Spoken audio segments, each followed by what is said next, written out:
no suposto planejamento de Eduardo Bolsonaro. Ameaça. Isto foi o que saiu da sua própria boca. Eu vou pegar cada um de vocês. Agora preste muita atenção no que disse Eduardo Bolsonaro. A mesma fala dos atores nos filmes, eu vou pegar um por um.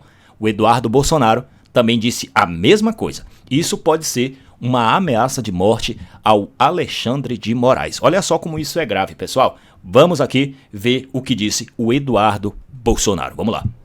Vou provar para Alexandre de Moraes que ele encontrou um cara de saco roxo que vai acabar com essa brincadeirinha dele. Moraes, você, a sua mulher e depois dela, que em breve será sancionado, os seus filhos, eu vou atrás de cada um de vocês. Pois é, meus amigos, já vai preparando aí a pipoca, um lanchezinho, um cafezinho da tarde, um cafezinho da noite, um cafezinho da manhã, porque as informações que eu vou passar aqui nesse vídeo para vocês pode gerar muita repercussão, tá? E é importante que você assista esse vídeo antes que esse vídeo seja removido aqui da plataforma, tá bom? Eduardo Bolsonaro se descambelou de uma vez por todas. Fez uma live e na live ele soltou isso para todo o mundo ouvir. Vou provar para Alexandre de Moraes que ele encontrou um cara de saco roxo que vai acabar com essa brincadeirinha dele. Moraes, você, a sua mulher e depois dela, que em breve será sancionado, os seus filhos, eu vou atrás de cada um de vocês. Uma expressão que leva milhões e milhões de pessoas a acreditarem no suposto planejamento de Eduardo Bolsonaro. Ameaça. Isto foi o que saiu da sua própria boca. Eu vou pegar cada um de vocês. Lógico que ele pode estar se sugerindo a um outro tipo de pegar, né? Ou talvez incriminá-lo e colocá-lo, o Alexandre de Moraes, dentro de um presídio. Dar a entender isso também, mas na maioria dos casos nós pensamos que o Eduardo Bolsonaro tá com sangue no olho e ele vai querer, ó, isso mesmo, pegar cada um deles. Bom, isso não é uma afirmação minha, mas isso saiu, lógico, vocês acabaram de ouvir da boca do Eduardo Bolsonaro. Fica comigo até o final desse vídeo porque esse vídeo tá recheado de informações, tá bom? Não se esqueça, se você puder apoiar o canal deixando um like, tá bom? Eu vou ficar muito agradecido com isso, tá bom? Faça o seu comentário e se você está chegando aqui no canal Politicamente pela primeira vez, eu peço que vocês já se inscrevam aqui no nosso canal para estar recebendo novos conteúdos assim como este, tá bom? Vamos às informações de hoje, porque hoje o bicho vai pegar por aqui, vamos lá. Nós temos aqui uma publicação da jornalista e colunista Mônica Bergamo, que colocou o seguinte, lá dos Estados Unidos. Malafaia diz indignado com bandeira dos Estados Unidos em ato na Avenida Paulista, mas Eduardo Bolsonaro elogia. O pastor Silas Malafaia afirmou que não vai mais permitir uso em manifestações que organizar. O pastor afirma que não vai mais permitir uso em manifestações que organiza e diz que a iniciativa foi armação da esquerda ou de bolsonaristas que não pensam. A indignação do pastor Silas Malafaia é porque os bolsonaristas, em meio à manifestação na Avenida Paulista, eles tiveram a ousadia de estender uma gigantesca bandeira dos Estados Unidos. E eles estão se esquecendo que, por mais que os Estados Unidos esteja apoiando o Brasil, lógico que isso vai ter uma cobrança e a cobrança pode ser muito alta e muito cara, né? Os bolsonaristas, na verdade, estão sendo bolsonaristas, mas eles não estão pensando no futuro. Essa bandeira dos Estados Unidos futuramente pode trazer uma grande cobrança nas eleições do ano que vem, 2026. Isso não vai ficar barato, né? Eu acredito que essa bandeira vai estar passando em muitos jornais como prova de que os bolsonaristas utilizaram a bandeira dos Estados Unidos como um apoio, né, a manifestações que está acontecendo aí em meio a esse colapso que vem se alastrando ao longo de muito tempo. Agora eu chamo a sua atenção para a fala do filho do Bolsonaro, né? O Eduardo Bolsonaro sugere a morte do Alexandre de Moraes. Preste muita atenção no que você vai ver aqui agora, porque se isso não for uma ameaça de morte ao Alexandre de Moraes e aos seus comparsas, eu não sei aí o que isso pode ser, pessoal. O que Eduardo Bolsonaro fez nesse vídeo é igualmente parecido com aquelas cenas de filmes, né? Quando uma pessoa faz mal ao personagem principal do filme e que depois que ele está naquelas condições e que ele se recupera, ele fala: eu vou pegar um por um de vocês. E nos filmes, o que nós vimos é a vingança, né? Quando o personagem principal sai atrás dos caras e elimina todos eles, né? E assim o filme acaba e o camarada sai como um herói do filme, né? Na verdade é o ator principal. Olha só o que disse o Eduardo Bolsonaro. Eu peço que você preste muita atenção e deixa aqui no comentário se isso foi uma ameaça de morte a Alexandre de Moraes e todos os seus comparsa, né, que estão aliados e assim fazendo as mesmas coisas que ele está fazendo. Agora, isto pode complicar mais a vida do Bolsonaro e também a vida do Eduardo Bolsonaro, né? Vamos ver o que disse aí o Eduardo Bolsonaro. Olha só, pessoal. Vou provar para Alexandre de Moraes que ele encontrou um cara de saco roxo que vai acabar com essa brincadeirinha dele. Moraes, você, a sua mulher e depois dela, que em breve será sancionado, os seus filhos, eu vou atrás de cada um de vocês. Bom, gente, se isso aí não for uma ameaça de morte a Alexandre de Moraes, eu não sei o que isso pode ser. Lógico que a gente pode ter a hipótese de que não trata-se somente de uma ameaça, né? Ele pode estar sugerindo outras coisas, né? Mas num ponto de vista de qualquer pessoa que ouvir essa expressão do Eduardo Bolsonaro, ver esse vídeo aí da live que ele fez, né? Muitas pessoas vão entender sim que isto foi uma séria e grave ameaça a Alexandre de Moraes e todos os seus comparsas, né? Quando ele utiliza essa expressão, eu vou pegar cada um de vocês, né? Como já foi dito aqui, a gente ouvimos essas expressões geralmente quando nós assistimos aqueles filmes de ação, né? Que tem lá o protagonista, né? O ator principal e que o ator principal sempre vai apanhar primeiro, né? E depois que ele curar suas feridas, né? Aí entra a vingança. Na maioria dos filmes, eles acabam dizendo: eu vou pegar cada um de vocês, né? Inclusive, eu assisti um vídeo ontem e o ator disse isso, né? Um filme de zumbi, onde o ator principal havia dito essas mesmas palavras que disse o Eduardo Bolsonaro: eu vou pegar cada um de vocês. Bom, dando prosseguimento aqui ainda no nosso conteúdo, eu quero trazer aqui para vocês uma fala muito importante, que eu não vou citar aqui o nome, mas eu vou trazer o vídeo da pessoa para que vocês possam também tentar entender o que ele disse em uma entrevista, em um podcast.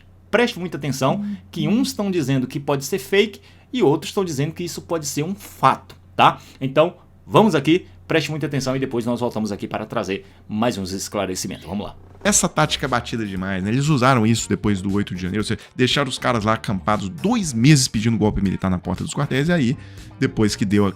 Não foi só uma, né? Teve a quebradeira do 9 de dezembro, teve a quebradeira, tentaram explodir o aeroporto de Brasília, e aí chegou no 8 de janeiro, o pessoal deles desceram ali dos acampamentos e tal, aí eles saíram, não, isso aí foram infiltrados de esquerda, inventaram uma história que tinha sumido as câmeras do palácio, inventaram um monte de lixo. A única pessoa do bolsonarismo que foi honesta sobre a questão do 8 de janeiro foi, incrivelmente, o Alan dos Santos. Eu acho que foi a única vez na vida que esse cara não mentiu. É aquele tipo de baderna que a gente nunca quer ver e que você faz isso com pessoas fragilizadas, né, desesperadas, e quando você inventa uma mentira, tipo, vai lá, faz o que for necessário que nós vamos salvar tudo aqui. Entendeu? Foi isso que plantaram na cabeça da galera. Vai lá, toca o terror que nós vamos salvar o Brasil por causa disso aí. Tudo balão. Mas você acha que os bolsonaristas fizeram aquele quebra-quebra ou tinha gente lá infiltrada e... Não, pô. Não tinha. Quem tava ali envolvido ali naquela parada de quebra-quebra de modo intencional, no sentido de provocar aquilo ali, eram a gente. Pessoas iludidas, tá? Tem gente iludida. Teve gente iludida. Ou seja, pelo menos ele teve a dignidade de parar com essa canalice, de falar, era gente de esquerda. Ele falou, é gente nossa mesmo, é gente nossa. Admitiu. Né? Mas enfim, eu queria seguir também, porque o Eduardo Bolsonaro me parece cada dia mais louco, cada dia mais insano. Ele fez essa live aqui ontem. Eu vou provar para Alexandre de Moraes que ele encontrou um cara de saco roxo que vai acabar com essa brincadeirinha dele. Moraes, você, a sua mulher e depois dela, que em breve será sancionado, os seus filhos, eu vou atrás de cada um de vocês. Ou seja, isso aí dá facilmente para você assumir que isso aí é uma ameaça de morte. Essa história de voo atrás de você, você pode entender que voo atrás de você no sentido de que vai sancionar pela Magnitsky, alguma coisa assim, mas você pode também entender que isso aí é questão de prisão, assassinato, qualquer coisa. Bem, mas seguindo aqui, no Globo tá aqui, ataque de Tarcísio a Alexandre de Moraes deixa ministros do STF indignados. É visto como fora do tom institucional e pode dinamitar pontes importantes. No Valor, eles dizem o seguinte: para o ministro do STF, Tarcísio se assume como sósia de Bolsonaro e abandona postura de moderado. O trecho que eu achei mais substancial foi esse aqui, olha. Ministros afirmam que a relação com o governador Tarcísio com o STF já estava estremecida por causa da articulação de Tarcísio pela anistia lá no Congresso. Agora avaliam que a simpatia, que já não era muita, acabou de vez. O mesmo vale para a interlocução entre Tarcísio e Alexandre de Moraes, que agora teria azedado. Outro ministro do STF afirma que o governador de São Paulo assumiu que é um maluco como outro qualquer. Antes, Tarcísio era visto por alguns ministros como mais moderado em comparação ao núcleo duro do bolsonarismo. Por isso, tinha um bom diálogo com a corte. Quando o golpe dá certo, o golpista vira estátua, né? No Rio de Janeiro você tem desde a Praça Marechal Deodoro, primeiro militar a dar um golpe de Estado nesse país, deu um golpe na monarquia. Você passeia pela cidade, pode acabar no Leme, onde tem a estátua do Marechal Castelo Branco, do golpe de 64. Então, aconteceu um golpe, militar vira estátua. Tentativa de golpe, o golpe deu errado, ele vira réu. Essa é a diferença. Sim. Aliás, depois a gente pode falar, uma das coisas mais importantes que teve nesse primeiro, é um esquenta de julgamento, né? Sim. Nesse leitura de relatório, foi uma colocação histórica que o Alexandre de Moraes fez ao dizer que a covardia não é o caminho para a pacificação. Sim. Bem, caminhando para o encerramento aqui do vídeo, olha só, Gleisi pede que ministros da base se dediquem a pautas do governo e deixem esse assunto de anistia para a oposição falar. Porque o que acontece? O governo tem pautas importantes que estão paralisadas lá no Congresso e não andam em função dessa questão da anistia. Por exemplo, a isenção de imposto de renda para quem ganha até R$5 mil e um desconto do imposto de renda para quem ganha até R$7.300 por mês. Isso está parado, a oposição não deixa votar. E o governo está preocupado com isso, porque isso tem que virar lei esse ano ainda, tá? Para poder valer no ano que vem. Tem a questão da medida provisória, que trata ali do desconto, na verdade, zerou a conta de luz para 50 milhões de brasileiros. Acho que vai chegar também a medida do gás, também para 50 milhões de brasileiros o gás de graça. E tudo isso parado. Bem, uma última questão, pessoal. O Milei sofre derrota em eleições da província de Buenos Aires em meio à crise, tá? O que aconteceu foi o seguinte: o presidente Milei teve imagem arranhada após áudios com corrupção envolvendo sua irmã, Karina. O governador Axel Kicillof buscava ganhar interna e se posicionar para a presidência em 2027. E foi isso que aconteceu. Tá? Ele foi ministro de Indústria e Comércio no governo Cristina Kirchner, se eu não me engano. Vai ser provavelmente o adversário do Milei nas eleições daqui 2 anos, e mais do que isso, eles têm uma eleição agora de meio de mandato que vai renovar boa parte do parlamento. Bem, essa eleição agora pela província de Buenos Aires era considerado um esquenta, era considerado um teste, e o Milei foi muito mal, o Milei perdeu por uma diferença muito grande, ou seja, indica que a popularidade dele está baixa. La diferencia casi de 14 puntos a favor del peronismo en la provincia de Buenos Aires. Derrota histórica para el gobierno de Javier Milei. Un terremoto político que nadie esperaba. Esto se fue construyendo. Así festeja Cristina en San... Mas seguindo aqui, no Globo tá aqui, ataque de Tarcísio a Alexandre de Moraes deixa ministros do STF indignados. É visto como fora do tom institucional e pode dinamitar pontes importantes. No Valor, eles dizem o seguinte: para o ministro do STF, Tarcísio se assume como sósia de Bolsonaro e abandona postura de moderado. O trecho que eu achei mais substancial foi esse aqui, olha. Ministros afirmam que a relação com o governador Tarcísio com o STF já estava estremecida por causa da articulação de Tarcísio pela anistia lá no Congresso. Agora avaliam que a simpatia, que já não era muita, acabou de vez. O mesmo vale para a interlocução entre Tarcísio e Alexandre de Moraes, que agora teria azedado. Outro ministro do STF afirma que o governador de São Paulo assumiu que é um maluco como outro qualquer. Antes, Tarcísio era visto por alguns ministros como mais moderado em comparação ao núcleo duro do bolsonarismo. Por isso, tinha um bom diálogo com a corte. Quando o golpe dá certo, o golpista vira estátua, né? No Rio de Janeiro você tem desde a Praça Marechal Deodoro, primeiro militar a dar um golpe de Estado nesse país, deu um golpe na monarquia. Você passeia pela cidade, pode acabar no Leme, onde tem a estátua do Marechal Castelo Branco, do golpe de 64. Então, aconteceu um golpe, militar vira estátua. Tentativa de golpe, o golpe deu errado, ele vira réu. Essa é a diferença. Sim. Aliás, depois a gente pode falar, uma das coisas mais importantes que teve nesse primeiro, é um esquenta de julgamento, né? Sim. Nesse leitura de relatório, foi uma colocação histórica que o Alexandre de Moraes fez ao dizer que a covardia não é o caminho para a pacificação. Sim. Bem, caminhando para o encerramento aqui do vídeo, olha só, Gleisi pede que ministros da base se dediquem a pautas do governo e deixem esse assunto de anistia para a oposição falar. Porque o que acontece? O governo tem pautas importantes que estão paralisadas lá no Congresso e não andam em função dessa questão da anistia. Por exemplo, a isenção de imposto de renda para quem ganha até R$5.000 e um desconto do imposto de renda para quem ganha até R$7.300 por mês. Isso está parado, a oposição não deixa votar. E o governo está preocupado com isso, porque isso tem que virar lei esse ano ainda, tá? Para poder valer no ano que vem. Tem a questão da medida provisória, que trata ali do desconto, na verdade, zerou a conta de luz para 50 milhões de brasileiros. Acho que vai chegar também a medida do gás, também para 50 milhões de brasileiros o gás de graça. E tudo isso parado. Bem, uma última questão, pessoal. O Milei sofre derrota em eleições da província de Buenos Aires em meio à crise, tá?